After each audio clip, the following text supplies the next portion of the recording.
Book 12. Epilogue. The Return to Earth.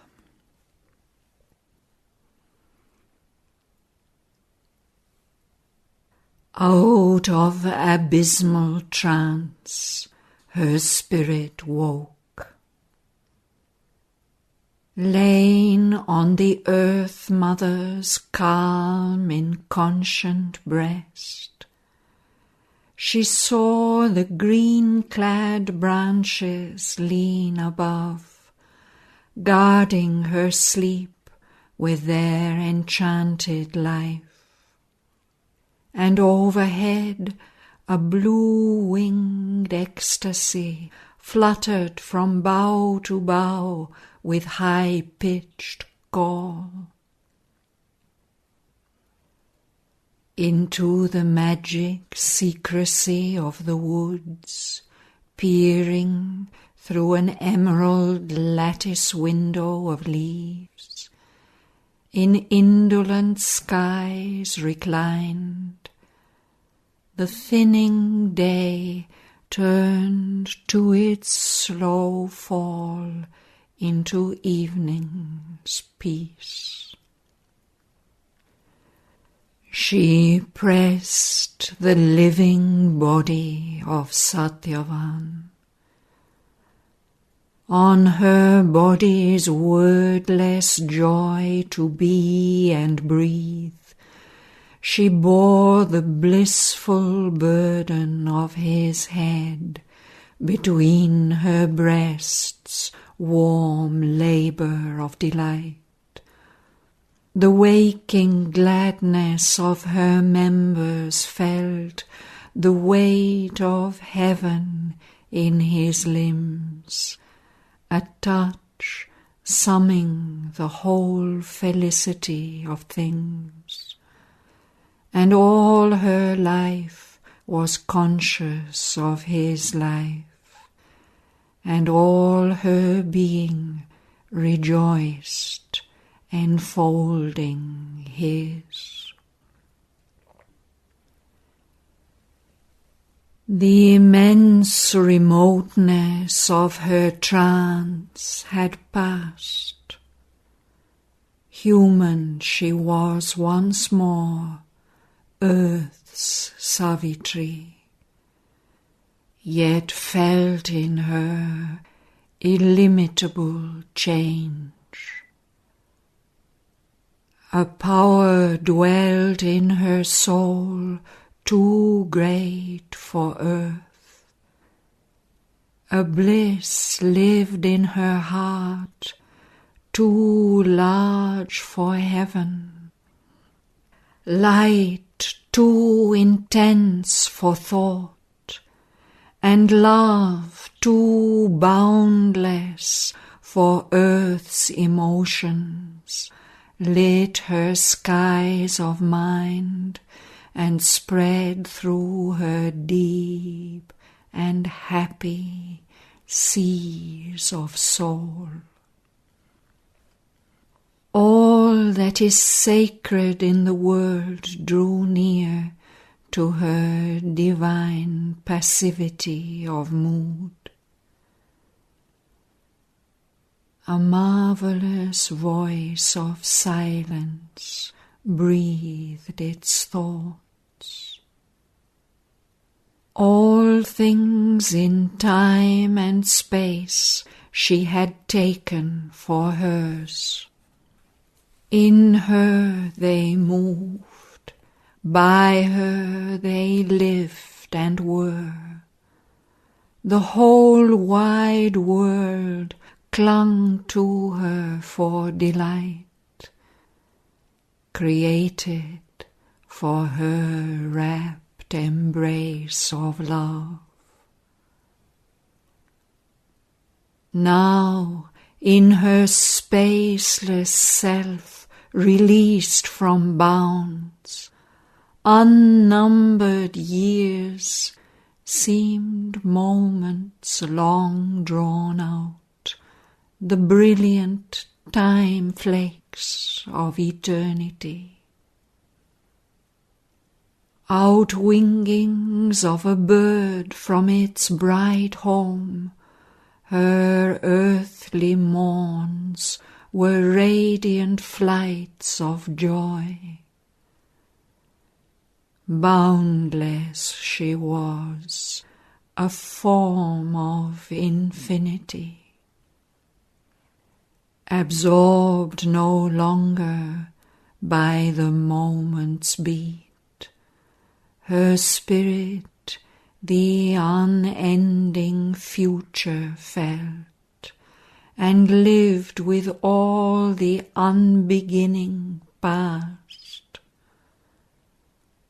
Her life was a dawn's victorious opening. The past and unborn days had joined their dreams. Old vanished eves and far arriving noons hinted to her a vision of prescient hours. Supine in musing bliss she lay awhile, given to the wonder of a waking trance. Half risen then, she sent her gaze around, as if to recover old sweet trivial threads, old happy thoughts, small treasured memories, and weave them into one immortal day. Ever she held on the paradise of her breast her lover, charmed into a fathomless sleep, lain like an infant spirit unaware, lulled on the verge of two consenting worlds. But soon she leaned down over her loved, to call his mind back to her with her travelling touch on his closed eyelids. Settled was her still look of strong delight, not yearning now, but large with limitless joy, or sovereign last content, pure, passionate with the passion of the gods. Desire stirred not its wings, for all was made an overarching of celestial rays, like the absorbed control of sky on plain, heavens leaning down to embrace from all sides earth, a quiet rapture, a vast security. Then, sighing to her touch, the soft-winged sleep rose, hovering from his flower-like lids, and flew murmurous away.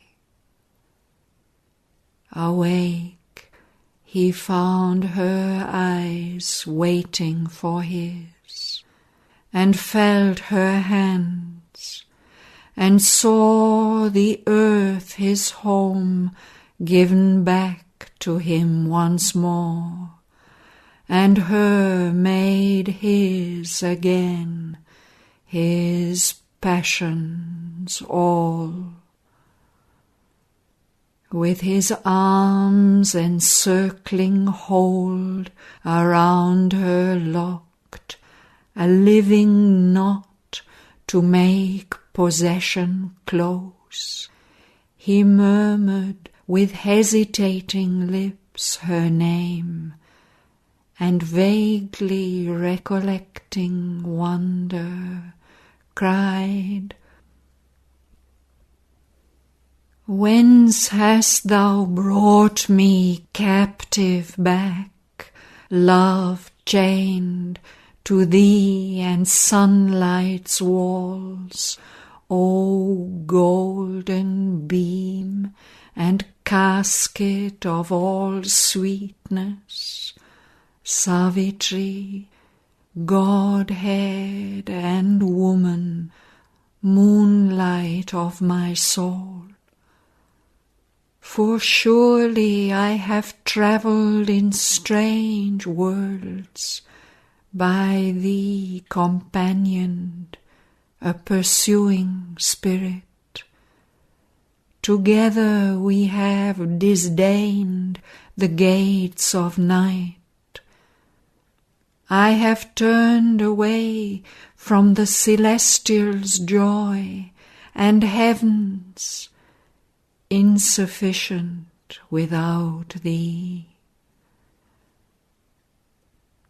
Where now has passed that formidable shape which rose against us, the spirit of the void, claiming the world for death and nothingness, denying God and soul?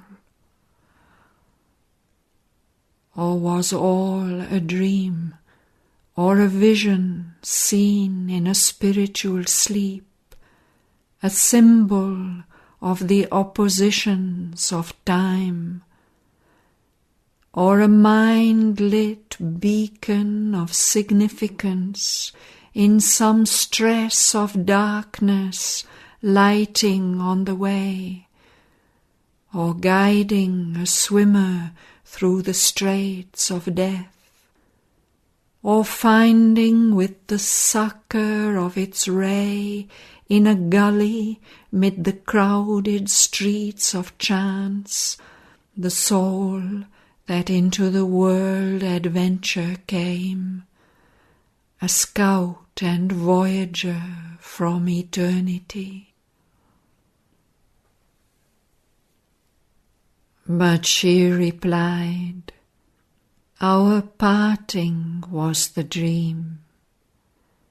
We are together, we live, O Satyavan.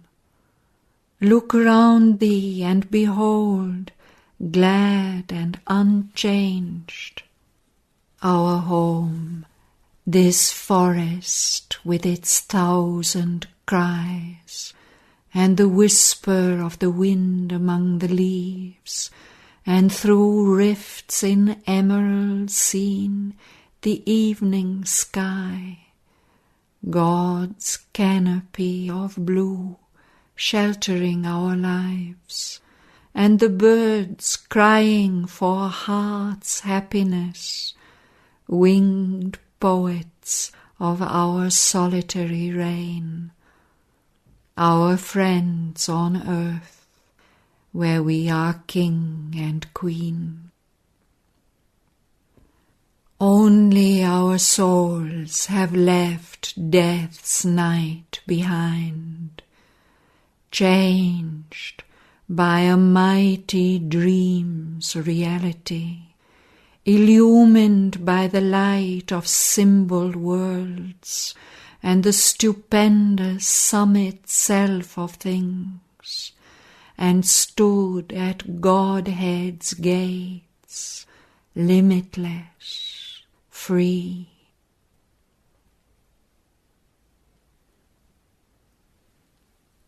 Then, filled with the glory of their happiness, they rose, and with safe clinging fingers locked, hung on each other in a silent look.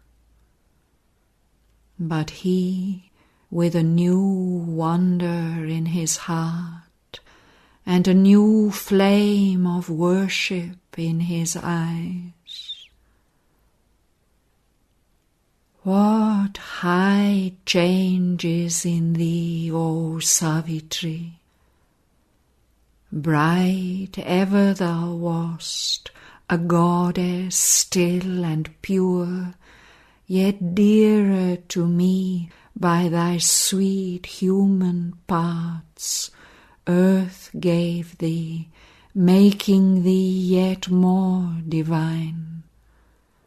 My adoration mastered, my desire bent down to make it subject, my daring clasped, claiming by body and soul my life's estate, rapture's possession, love's sweet property, a statue of silence in my temple spirit, a yearning Godhead and a golden bride.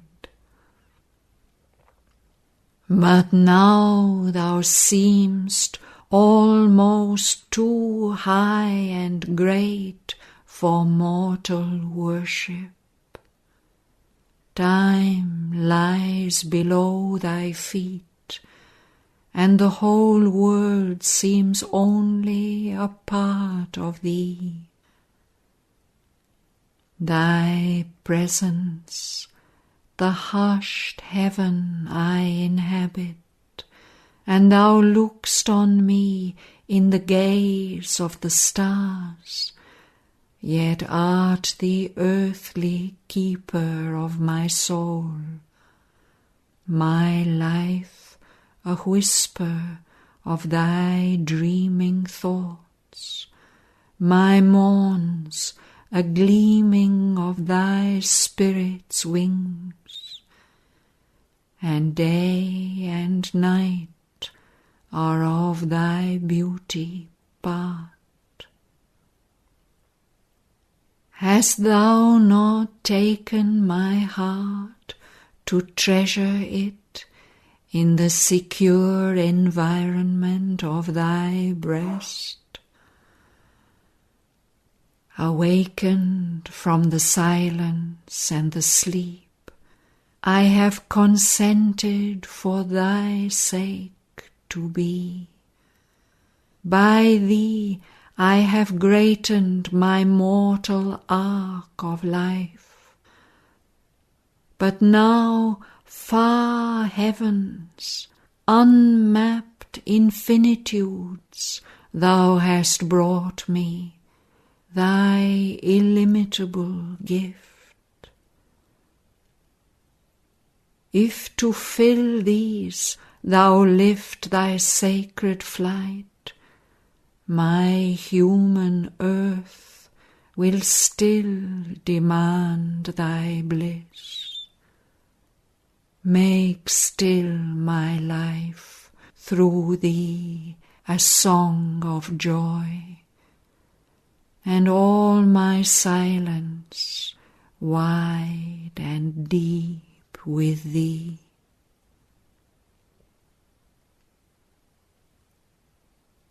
A heavenly queen, consenting to his will, she clasped his feet, by her enshrining hair enveloped in a velvet cloak of love, and answered softly like a murmuring lute. All now is changed, yet all is still the same. Lo, we have looked upon the face of God. Our life has opened with divinity. We have borne identity with the Supreme, and known his meaning in our mortal lives. Our love has grown greater by that mighty touch, and learned its heavenly significance. Yet nothing is lost of mortal love's delight. Heaven's touch fulfills, but cancels not our earth. Our bodies need each other in the same last. Still in our breasts repeat heavenly secret rhythm, our human heart beats passionately close. Still am I she who came to thee mid the murmur of sunlit leaves upon this forest verge. I am the Madran, I am Savitri. All that I was before, I am to thee still. Close comrade of thy thoughts and hopes and toils, all happy contraries I would join for thee. All sweet relations marry in our life. I am thy kingdom even as thou art mine, the sovereign and the slave of thy desire. Thy prone possessor, sister of thy soul and mother of thy wants. Thou art my world, the earth I need, the heaven my thoughts desire, the world I inhabit, and the God I adore. Thy body is my body's counterpart, whose every limb my answering limb desires, whose heart is key to all my heartbeats. This I am, and thou to me, O Satyavan. Our wedded walk through life begins anew. No gladness lost, no depth of mortal joy.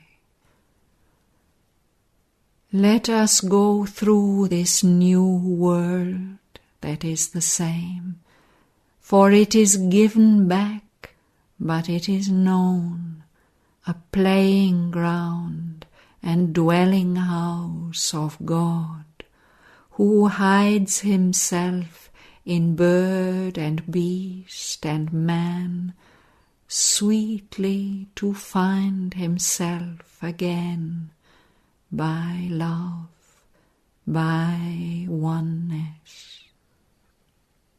His presence leads the rhythms of life that seek for mutual joy in spite of pain. We have each other found, O Satyavan, in the great light of the discovered soul. Let us go back, for eve is in the skies. Now grief is dead, and serene bliss remains the heart of all our days for evermore. Lo, all these beings in this wonderful world, let us give joy to all, for joy is ours.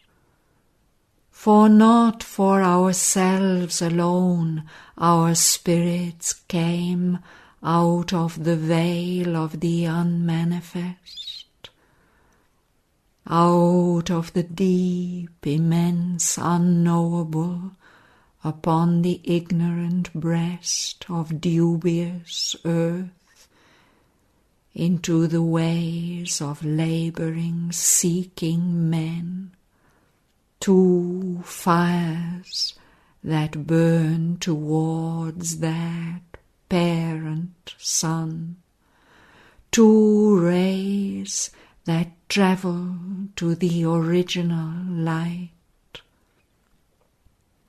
To lead man's soul towards truth and God we are born, to draw the checkered scheme of mortal life into some semblance of the immortal's plan, to shape it closer to an image of God, a little nearer to the idea divine.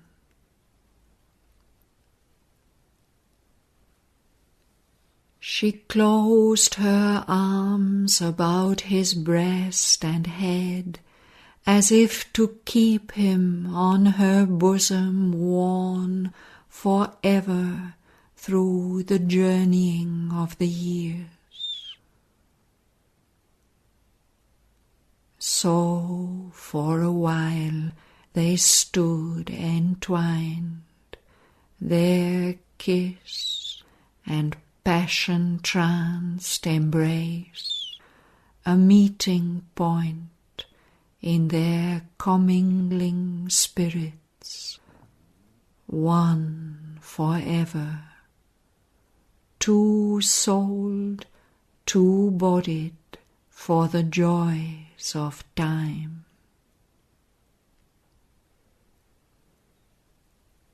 Then, hand in hand, they left that solemn place, full now of mute, unusual memories, to the green distance of their sylvan home, returning slowly through the forest's heart. Round them the afternoon to evening changed. Light slipped down to the brightly sleeping verge, and the birds came back winging to their nests. And day and night leaned to each other's arms.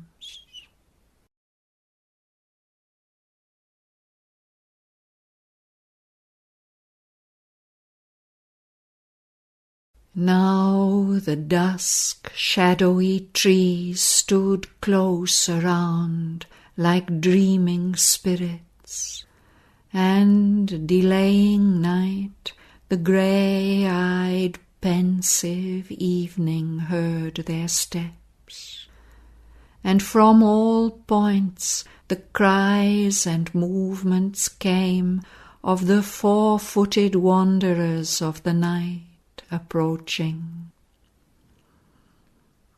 Then a human rumour rose, long alien to their solitary days, invading the charmed wilderness of leaves, once sacred to secluded loneliness, with violent breaking of its virgin sleep.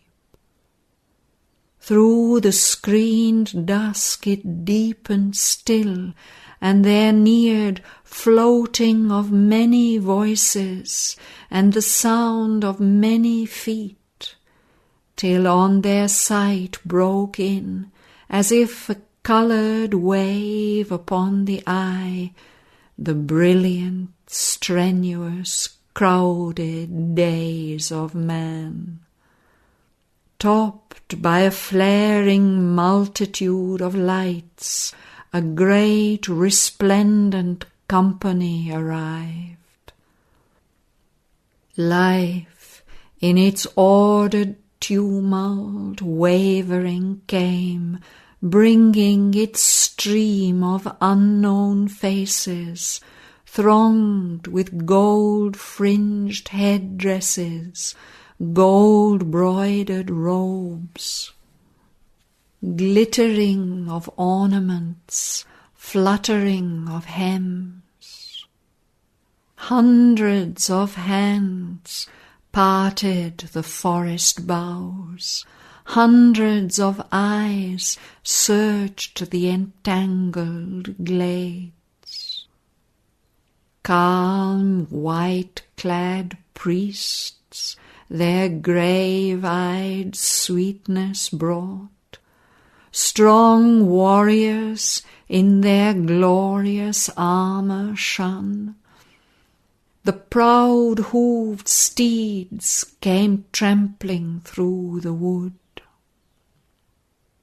In front, King Dyumatsena walked, no more blind, faltering-limbed, but his far-questing eyes, restored to all their confidence in light, took seeingly this imaged outer world.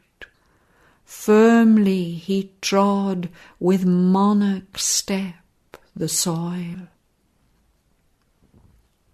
By him that queen and mother's anxious face came changed from its habitual burdened look, which in its drooping strength of tired toil had borne the fallen life of those she loved. Her patient paleness wore a pensive glow, like evening's subdued gaze of gathered light departing, which foresees sunrise her child. Sinking in quiet splendours of her sky, she lives a while to muse upon that hope, the brilliance of her rich receding gleam, a thoughtful prophecy of lyric dawn. Her eyes were first to find her children's forms, but at the vision of the beautiful twain, the air awoke perturbed with scaling cries, and the swift parents hurrying to their child, their cause of life now, who had given him breath, possessed him with their arms. Then tenderly cried Dyumatsena, chiding Satyavan, "The fortunate gods have looked on me today. A kingdom seeking came, and heaven's rays. But where wast thou? Thou hast tormented gladness with fear's dull shadow. O my child, my life, what danger kept thee for the darkening woods? Or how could pleasure in her ways forget that useless orbs without thee are my eyes, which only for thy sake rejoice at light? Not like thyself was this done, Savitri, who ledst not back thy husband to our arms, knowing with him beside me only is taste in food, and for his touch, evening and morn, I live content with my remaining days. But Satyavan replied with smiling lips, "Lay all on her, she is the cause of all. With her enchantments she has twined me round. Behold, at noon, leaving this house of clay, I wandered in far-off eternities. Yet still a captive in her golden hands, I tread your little hillock called green earth, and in the moments of your transient sun live glad among the busy works of men."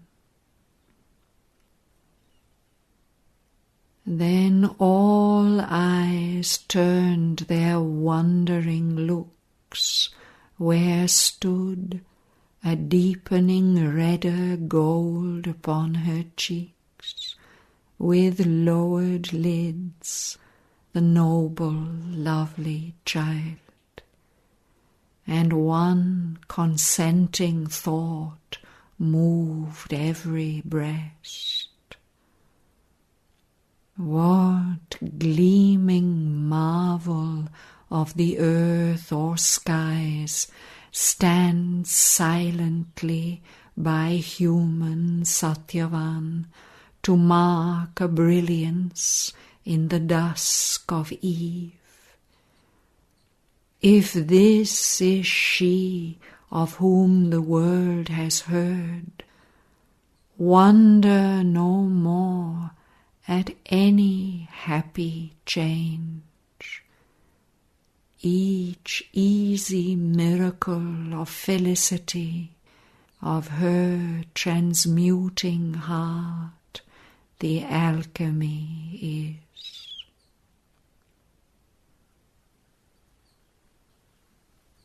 Then one spoke there who seemed a priest and sage.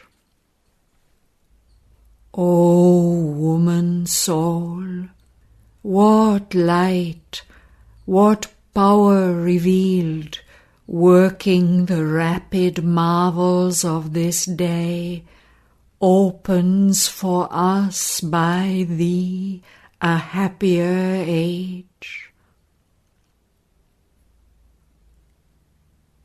Her lashes, fluttering upwards, gathered in to a vision which had scanned immortal things, rejoicing human forms for their delight. They claimed for their deep, childlike motherhood the life of all these souls to be her life. Then, falling, veiled the light. Lo, she replied, awakened to the meaning of my heart, that to feel love and oneness is to live, and this the magic of our golden change, is all the truth I know or seek, O sage.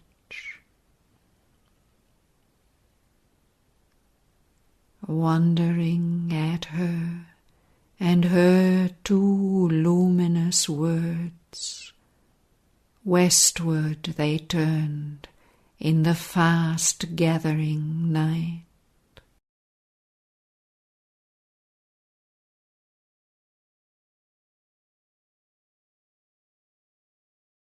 From the entangling verges freed they came into a dimness of the sleeping earth, and travelled through her faint and slumbering plains.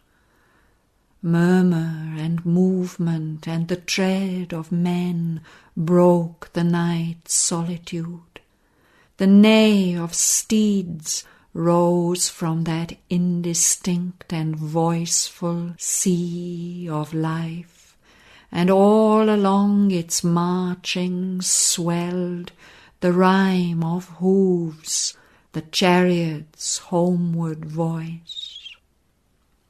Drawn by white manes upon a high-roofed car, in flare of the unsteady torches went, with linked hands, Shraddhavan and Savitri, hearing a marriage march and nuptial hymn, where awaited them the many-voiced human world.